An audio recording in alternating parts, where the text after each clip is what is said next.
Hi students, welcome to my channel Math Chem Made Easy. మన ఛానల్లో 10th class students సంబంధించి mathematics pass guarantee in 15 days program చేస్తున్నాం కదా. ఆ ప్రోగ్రాంలో డే 13 కి సంబంధించి మ్యాథ్స్ లో ప్రాబబిలిటీ అనే టాపిక్ నుంచి కొన్ని క్వశ్చన్స్ అయితే మీకు ఇప్పుడు ఎక్స్ప్లెయిన్ చేస్తాను. వీడియోలోకి వెళ్ళబోయే ముందు మన వీడియోస్ని లైక్ చేయండి, షేర్ చేయండి, అలాగే కమెంట్ చేయండి, సబ్స్క్రైబ్ చేయడం మాత్రం మర్చిపోకండి.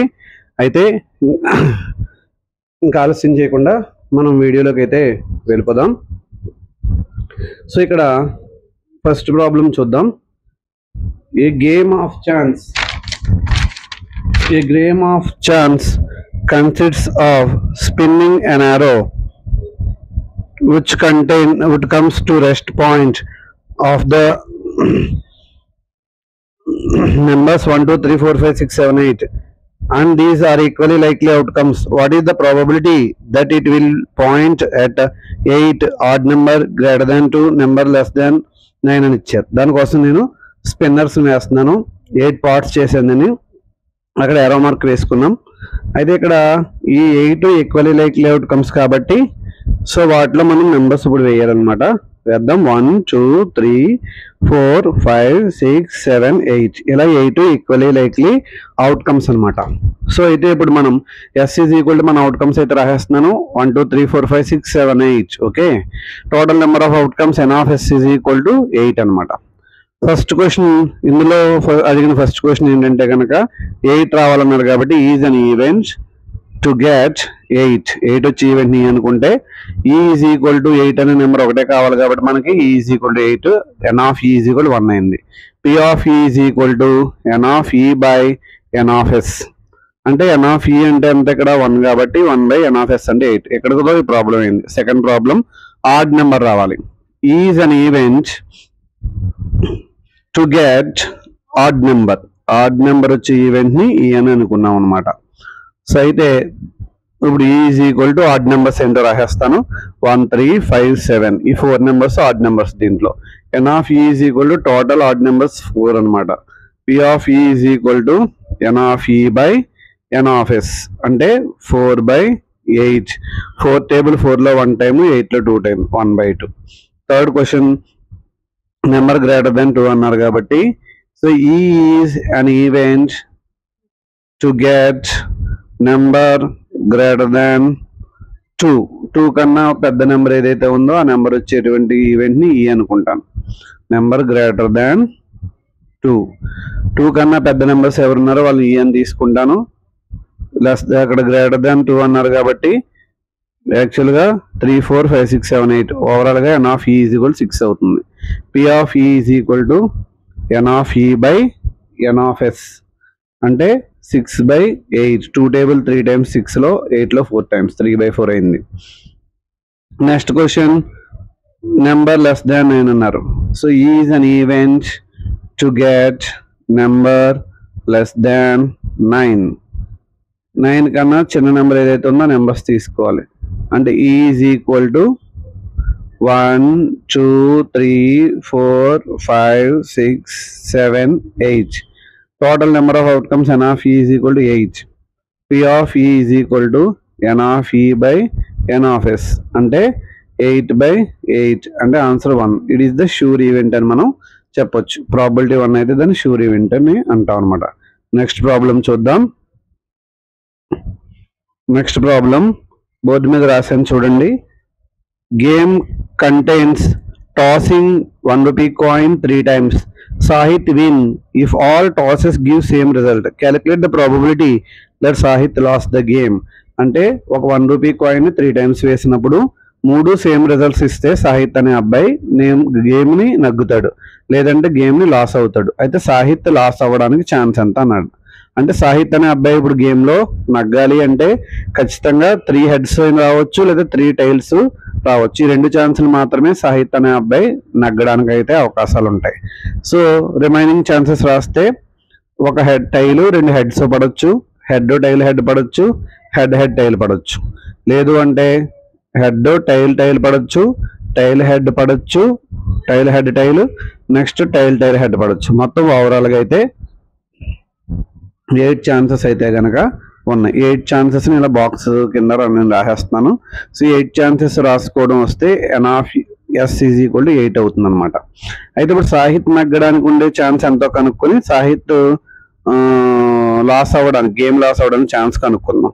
సో నగ్గడానికి అయితే 2 ఛాన్సెస్ ఉన్నాయి, లాస్ అవ్వడానికి అయితే 6 ఛాన్సెస్ ఉన్నాయి తనకి. సో ఇప్పుడు ఇందులో చూసినట్లయితే is an event that Sahith win the game, that Sahith win the game. Sahith అనే అబ్బాయి గేమ్ని విన్ అవ్వడానికి ఉండేటువంటి ఈవెంట్ని అనుకుంటాను. అక్కడ ఓవరాల్గా total n of s is equal 8 అయింది.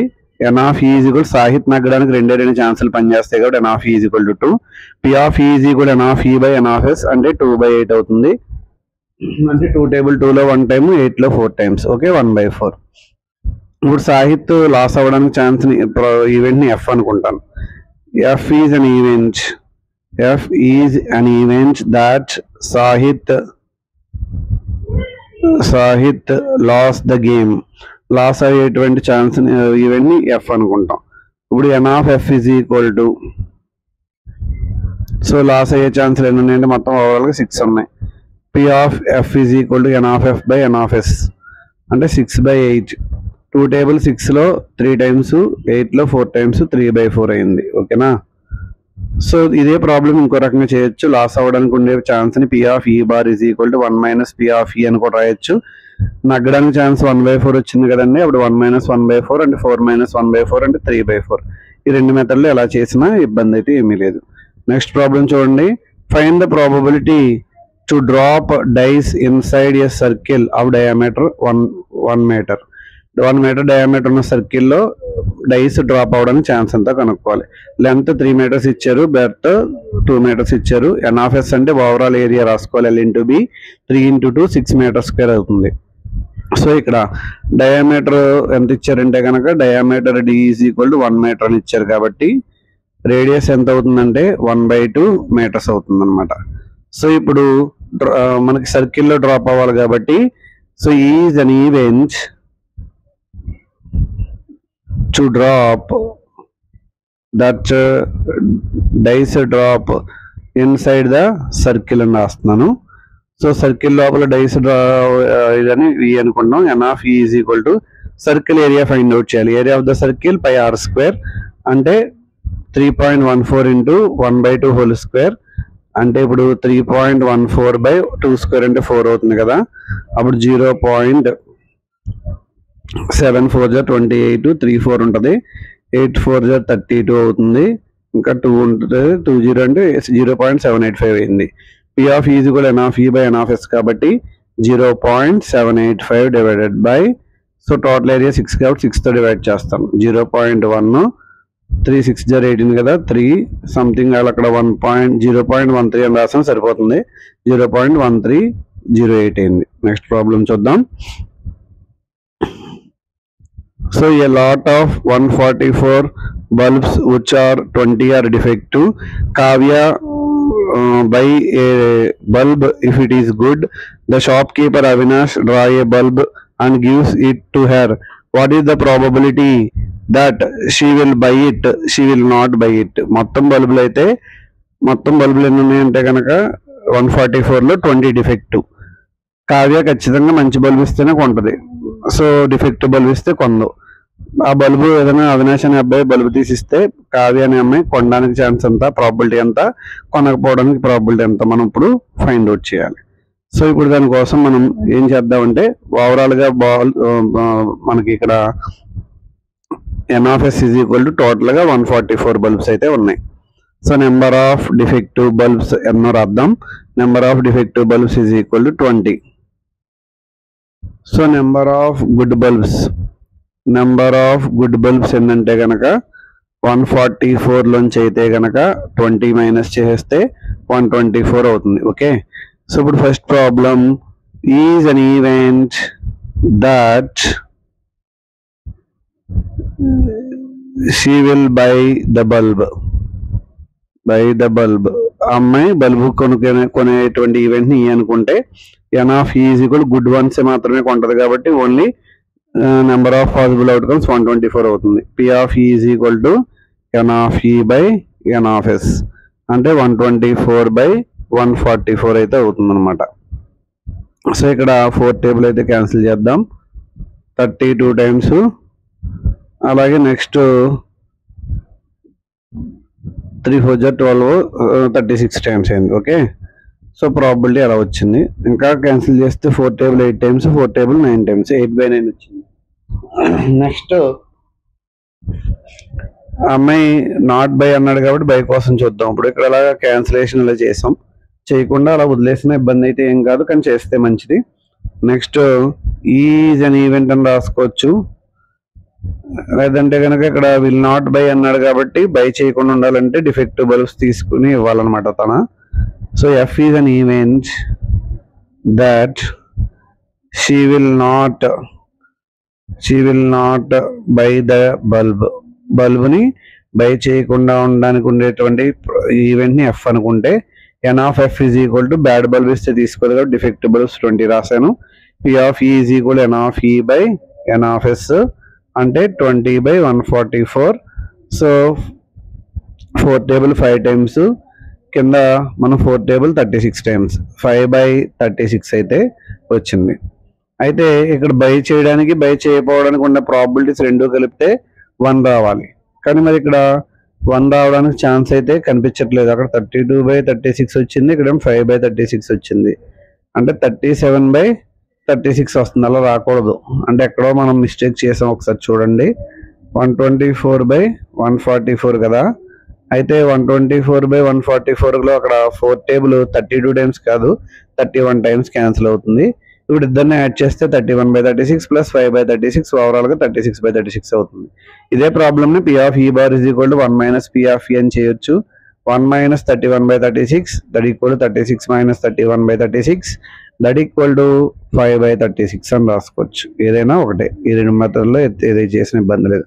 దివ్య, Deepika are friends. What is the probability that both have different birthday or same birthday అని అడిగారు. సో ఇక్కడ ఏదైనా మనకి నెంబర్ ఆఫ్ డేస్, ఇయర్లో ఎన్ని నెంబర్ ఆఫ్ డేస్ అయితే ఉంటాయో వాటిని 365 అనుకుంటాను, నాన్ లీప్ ఇయర్ అని అనుకుంటాను. జనరల్గా ఇయర్కి 365 డేస్ అని రాస్తాం కాబట్టి. డిఫరెంట్ బర్త్డేస్ కాకుండా ముందు సేమ్ బర్త్డే అనే ప్రాబ్లం చేస్తాం. Is an event that Divya and Deepika have same birthday. Divya and Deepika have same birthday. Divya Deepika ఇద్దరికి కూడా సేమ్ బర్త్డే ఉండేటువంటి ఈవెంట్ని ఏ అనుకుంటున్నాను. N of E is equal to 1. ఇద్దరు బర్త్డే ఒక రోజు అవుతుంది కాబట్టి 1 అనమాట. అంటే P of E is equal to N of E by N of S అంటే దట్ ఈక్వల్ 1/365 అని రాస్తాను. ఇప్పుడు డిఫరెంట్ బర్త్డేస్ అవ్వాలంటే కనుక సేమ్ బర్త్డే కాకూడదు కాబట్టి ఈ ప్రాబ్లమ్ని పి ఆఫ్ ఈ bar is equal to 1 minus P of ఈ అని రాస్తాను. 1 minus 1/365 that equal to 365 minus 1/365 that equal to 364/365. ఓకేనా. మన వీడియోస్ కనుక మీకు నచ్చినట్లయితే లైక్ చేయండి, షేర్ చేయండి, అలాగే కమెంట్ చేయండి. మరిన్ని వీడియోస్ కోసం చూస్తుండండి మన ఛానల్ మ్యాథ్ కెమ్ మేడ్ ఈజీ. అయితే మొదటిసారిగా మన వీడియోస్ చూస్తున్న వాళ్ళు మన వీడియోస్ని సబ్స్క్రైబ్ చేసుకుంటారు, మన ఛానల్ సబ్స్క్రైబ్ చేసుకుంటారని అనుకుంటున్నాను. అలాగే 10th క్లాస్తో పాటుగా ఇంటర్మీడియట్కి సంబంధించిన వీడియోస్ కూడా మీ ముందు ఉంటున్నాయి కాబట్టి వాటిని కూడా మీరు మరింతగా ఆదరిస్తారని అనుకుంటున్నాను.